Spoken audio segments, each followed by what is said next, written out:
Hey everyone, I'm Nate. In this video, I'm going to show you how to achieve studio quality audio recordings right there in your home on any budget. This video is for anyone starting out in voice acting, or even if you've been doing it for a while but want to improve your process. Good recording isn't about gear, it's about understanding basic recording fundamentals. And to prove it, I'm going to do all of this using only a smartphone and a free audio software called Audacity. Step 1, you'll need quiet, controlled recording environments. If you have housemates, you'll need to ask them to keep noise levels down or else record when they're away or asleep. Make sure you record far away from noisy appliances, including the washer and dryer, dishwasher, AC and furnace vents, and refrigerator. If you can't get away from them, you'll have to turn them off. You don't normally hear appliances because you're so used to them running in the background, but when you listen back to your recording, you'll be surprised how loud they are. Also, don't forget to silence your cell phones and devices.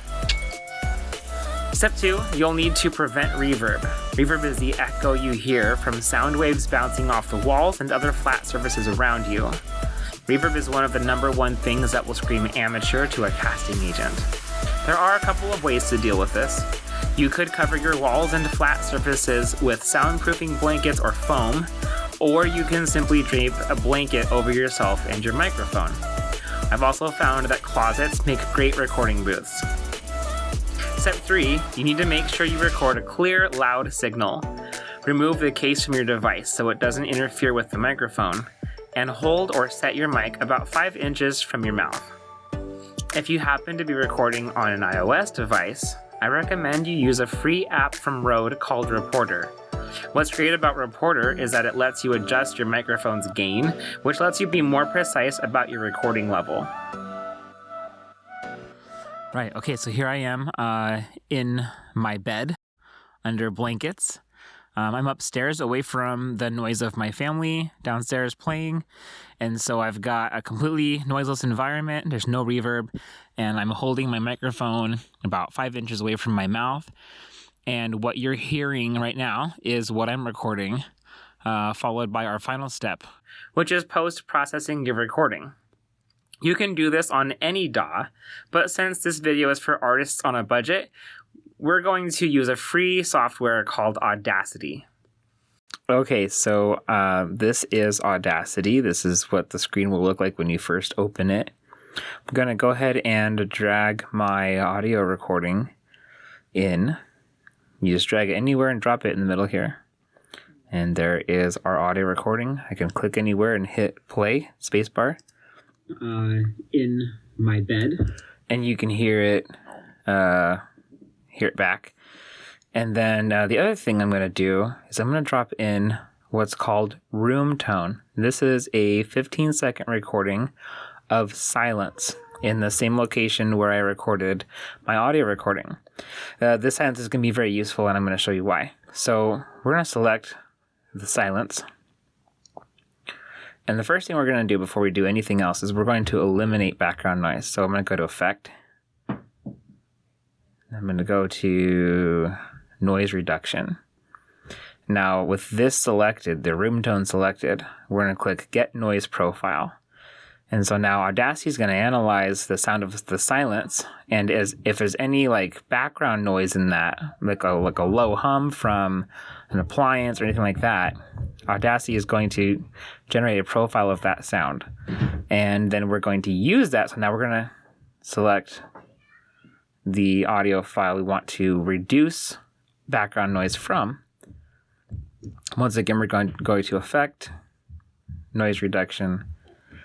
And now we're going to set these parameters here, which are going to adjust how much Audacity is going to remove any of the noise in that room tone from our sound file here. So 12 dB is fine. We don't want to do too much. If you do too much on this, you'll actually start destroying the audio that you want to save. It's going to start sounding chirpy, and it's terrible. It's not usable. Don't do that. Right around the middle for sensitivity is fine. And right around the middle for frequency smoothing bands is fine. We're hit preview. You can kind of listen to what it's going to sound like. Right, okay, so here I am in my bed under blankets. And that sounds nice and clear, nice and clean. I don't hear any background noise at all, which is great. So I'm gonna hit OK, and it's gonna work its magic. You'll see the waveform change a little bit from the noise reduction. Okay, so that's step 1. Now step 2, we're gonna keep this selected. We're gonna go to Effect once again. This time we're gonna go to Graphic EQ. Now in the graphic EQ, what I have set up right here, this is the frequency spectrum from low to high frequency. The human voice doesn't really have anything really honestly below 100 that you want to keep. So we're just going to cut that out, and then right around like 100, 150 to 200 to up to about 500, we're going to reduce a little bit because we don't want it to sound boomy.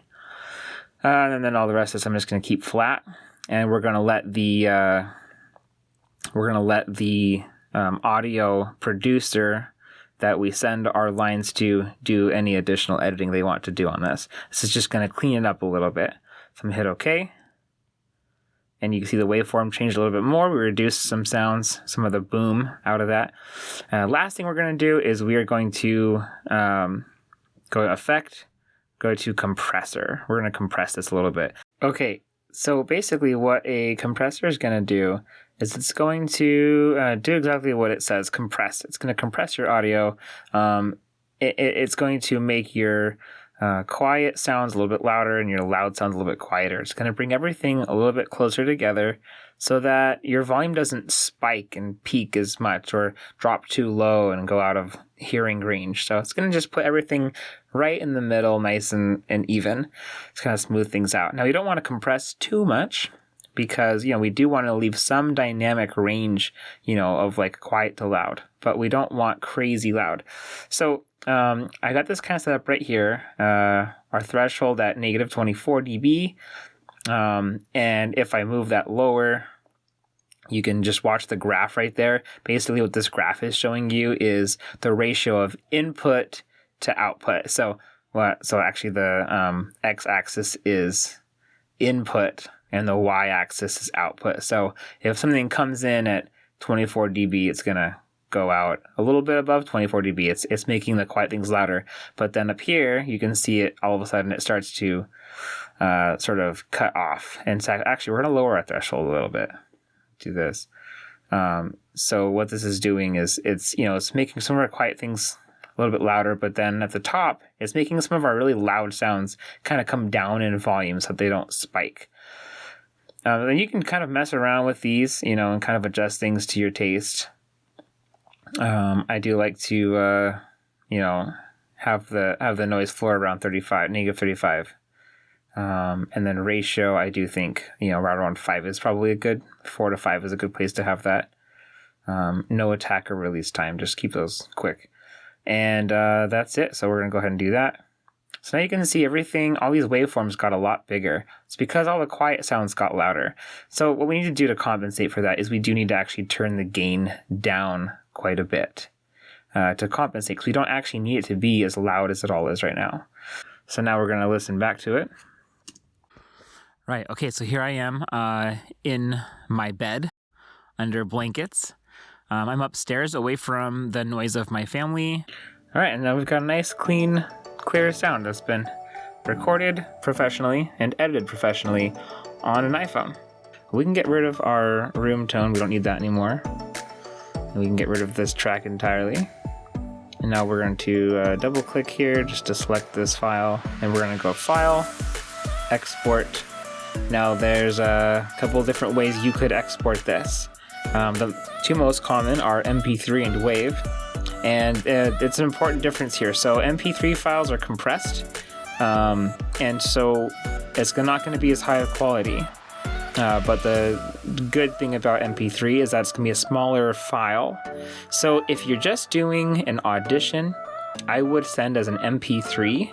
That way you keep the audio file small. The lower quality of the compression is not going to make a significant difference. But if you are sending final files for someone to use in a film, game, or other project, then you want to export as WAV because it'll be a higher quality audio file. So in this case, we're just going to do MP3. And we get to choose the bit rate. So Insane might be overkill, but let's go extreme. Let's do high quality. Why not? It is compressed, so it's not like it's going to be a huge file anyway. So joint stereo, force export to mono, doesn't really matter. We'll just do joint stereo. It's kind of the default. And we're gonna save. Obviously, you can name it whatever you want to name it. And now you just go find your file and send it wherever it needs to go. One final note here as we wrap up, there are some options, some really inexpensive options to upgrade from just using a smartphone. The least expensive thing to do would actually be to buy an external microphone that plugs into your smartphone. It's a great inexpensive way to get some higher audio quality. If you are using an Android, I would recommend the Rode Videomic Me. It's a very compact microphone that plugs right into your headphone jack. If you are using an iPhone, I recommend the Saramonic SmartMic plus DI, and that actually has a lightning plug that plugs right into your iPhone. And finally, if you want to get a good microphone for an office that'll plug into your computer by USB, I highly recommend the Blue Yeti. Upgrading your microphone will make things a little bit easier in terms of post-processing your audio, and they will give you a little bit more of an edge in terms of audio quality. So I hope you find this video helpful, and I hope that if you are discouraged or worried that you can't get into voice acting because you don't have money for all the expensive gear, hopefully I help set your mind at ease and give you a place to at least get started. Thanks for listening.